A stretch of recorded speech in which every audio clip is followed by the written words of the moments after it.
What is going on, everyone? Welcome back to another video, and today I am super excited to finally get my hands on the brand new Carter Evolution PPT release.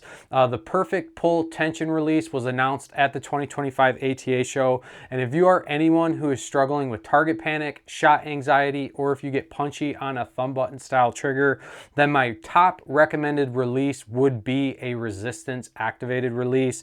This style release does not have a trigger, so you cannot punch it, and unlike a hinge, you cannot force the rotation. The only way to get this release to fire is to continuously build pressure on the back wall until that hook opens up. And in this video, I'm going to walk you guys through the PPT. We're going to talk about the specs, the features, just so you guys have a very clear understanding of what you can expect if you're looking at purchasing this release.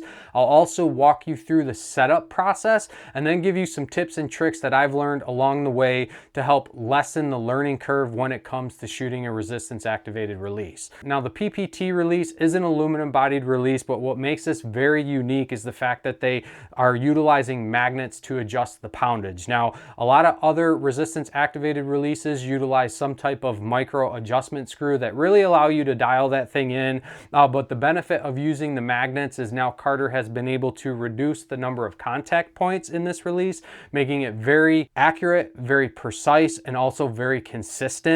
Now, being that they do utilize the magnets, there is a steel block inside this release that does make this release a little bit bulkier compared to some of the other releases that they offer.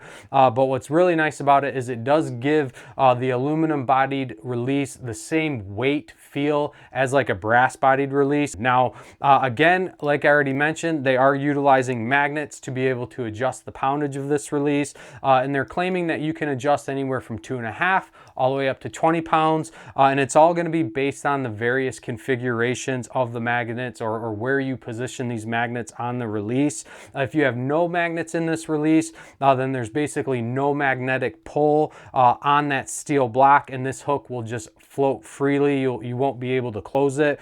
Once you drop magnets in there, then you're introducing or creating that magnetic pull, and that's what's going to allow you to actually be able to set that hook. Now, Carter is saying that the bottom magnet is roughly about 10 pounds, and then each of the small magnets is adding about 2 pounds, or is about 2 pounds additional pull required to get the release to go off. But more importantly is the placement of these magnets. That's going to have a greater influence on the magnetic pull and the poundage required to set this release. And we're going to cover this in detail during the setup portion of this video.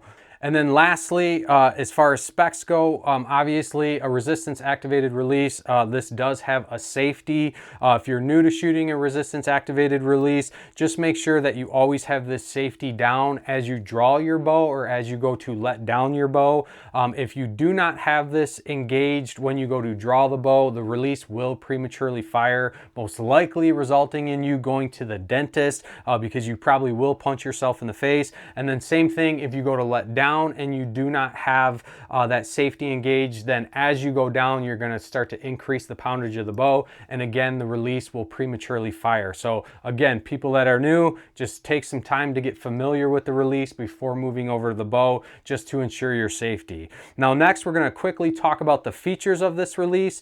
This is, as I already mentioned, an aluminum bodied. It is anodized in black. There are no other color options currently available. I hope that does change, because I would like to see this release offered in the purple color that my Too Simple is. I really like the look of this release.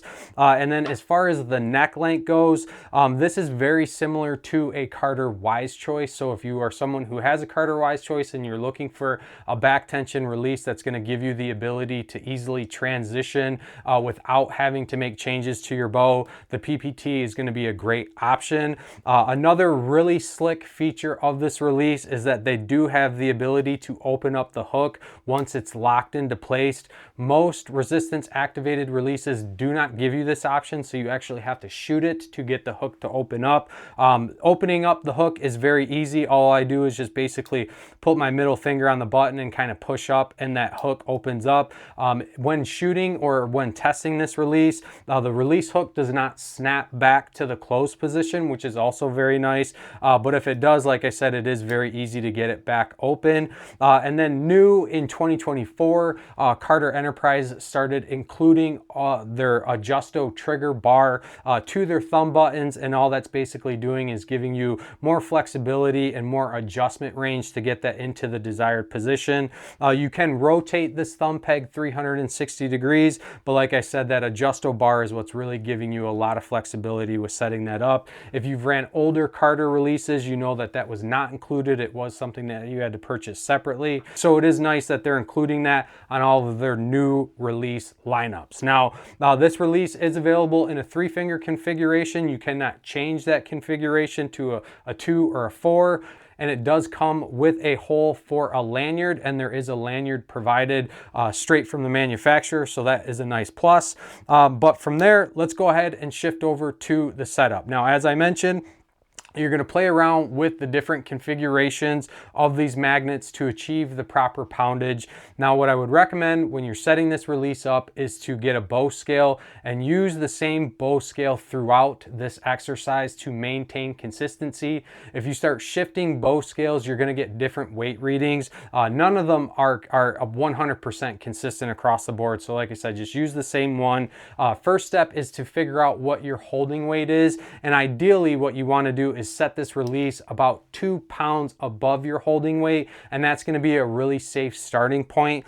Now, when playing around with the magnet configuration, that's how you're going to achieve the various poundage. In my testing, and I'll give you guys an overlay of this, but my testing, I was able to go from the 2 pound range all the way up to the 20 pound range. And again, I'll do an overlay showing you of the various configurations. And again, this is just to help people kind of simplify the setup process and get you to a good starting point so you can move out and start shooting the bow. Now, as far as the tips and tricks, what I would highly recommend is that you start using a shot trainer before you move over to the bow. Get familiar with the release, especially for those that are new to shooting a resistance activated release. It is very critical that every time you come to full draw that you're putting the same amount of pressure on your back wall. If you're putting too little pressure, the release is going to feel like it's harder to go off. And if you're putting too much pressure, the release could either feel like it's too easy to go off, or it could actually just go off the minute that you let go of the safety. So make sure that that is very dialed in. Once you've practiced on a shot trainer, then move over to blank bail. And then once you've realized, or once you've figured out that the release is actually going to hold the bow weight, that you're comfortable pulling through the shot, you're getting clean breaks, then move out and start shooting at any distance. And in my experience, once you start shooting distance, it's going to change the way the release feels. And in my opinion, that's due to the fact that you've now added aiming back into the equation. You're also concentrating on controlling your pin flow. So this is really a good time to kind of fine tune it where it requires pressure to pull, but not so much to where you start shaking or your shot starts to break down. And then the fourth thing that I want to mention is don't give up too quickly on a resistance activated release. This is a mistake that I've made over the years. If you spend time with this release and you become proficient with it, it is going to be a fantastic training aid for you. It's going to definitely benefit you down the road, especially if you are dealing with target panic, or you just want to develop the proper fundamentals to be able to pull through your shot with a thumb button. This style release will also highlight any imperfections with your archery form and help you identify what those are so you can correct those and be a better archer later down the road. So like I said, spend some time with it. Don't expect to pull it out of the box and just hit the ground running with it. It is going to take a little bit of time, like I said, to become proficient, but once you make that dedication to this release, like I said, it will greatly benefit you later down the road. Now, Carter for me has been my go-to release manufacturer since 2019. I think they make outstanding products. They're very reliable, they're consistent, they're very crisp. It's a USA made company, and I feel like price-wise, they still come in at a very competitive offer. This release is available available for, I believe, like 300 bucks, but you can pick up like a thumb button and some of their other options for about that $220 price range. So you get a very high quality release for a very affordable price. But like I said, that's it for this video. Any other questions, leave me a comment below, reach out to me directly on Instagram. I'm always happy to help. If you guys have not subscribed to the channel, please do so. Your guys' support greatly helps us out, keeps us doing what we're doing. And until next time, stay safe, stay healthy. We'll see you guys on the next one.